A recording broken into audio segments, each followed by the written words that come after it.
Welcome students. আজকে আবার আমরা 1 মিনিট বা 1.5 মিনিটের মধ্যে দেখে নেব যে 19 শতকের শিক্ষা সংস্কারের কিছু ইম্পর্টেন্ট পয়েন্ট।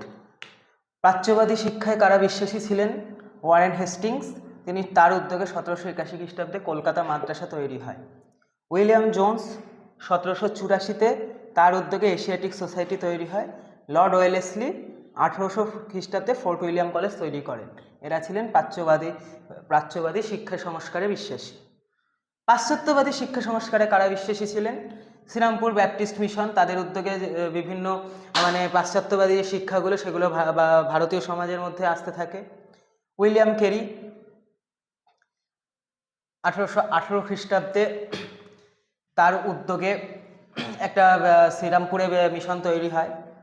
ডেভিড হেয়ার, তার উদ্যোগে হেয়ার স্কুল 1835 খ্রিস্টাব্দে এবং কলকাতা স্কুল বুক সোসাইটিতে তিনি উদ্যোগ নেন এবং ড্রিঙ্ক ওয়াটার ব্রিটন কলকাতা বালিকা বিদ্যালয় 1849 খ্রিস্টাব্দে তৈরি করেন।